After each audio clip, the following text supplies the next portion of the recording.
भीम।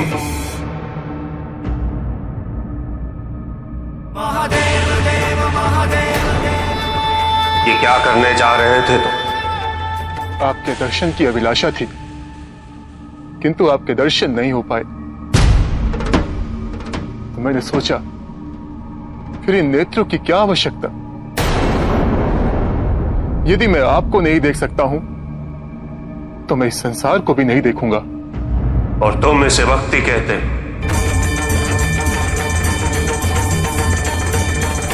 ये भक्ति नहीं, अपने आराध्य को विवश करने का प्रयास है,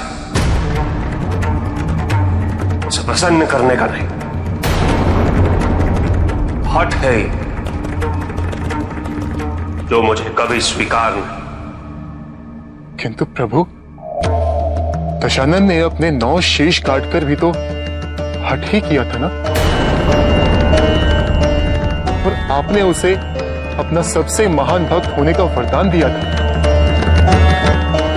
पर प्रभु, मुझसे ऐसी क्या भूल हो गई कि आप कुपित हो गए?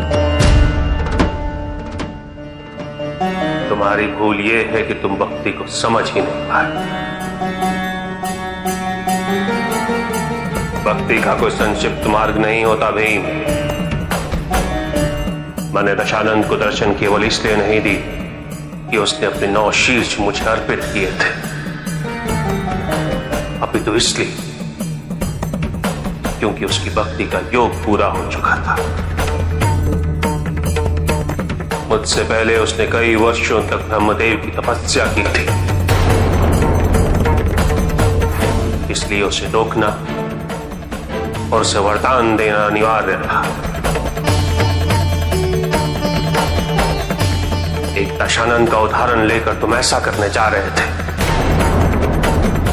कल कुछ और व्यक्ति तुमसे प्रेरित होकर तुम्हारी भक्ति की परिभाषा का अनुसरण करेंगे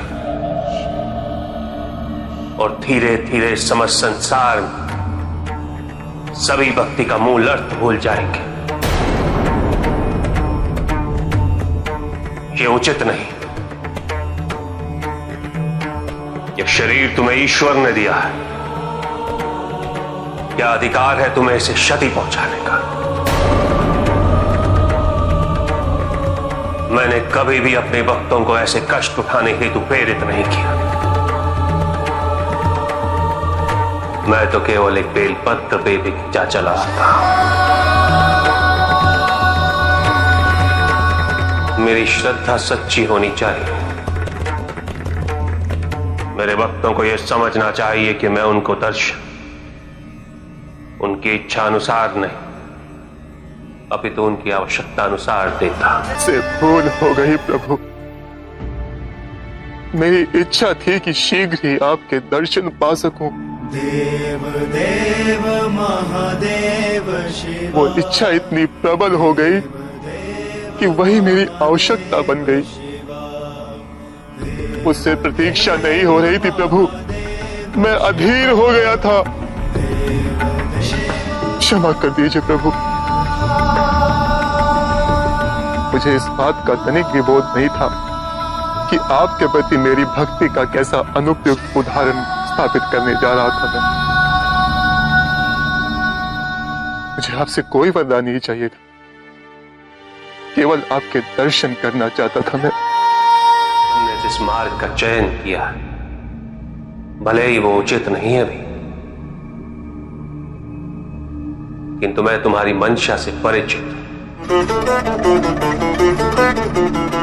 तुम्हारी भक्ति निस्वार्थ, तुम्हारा मन पवित्र है।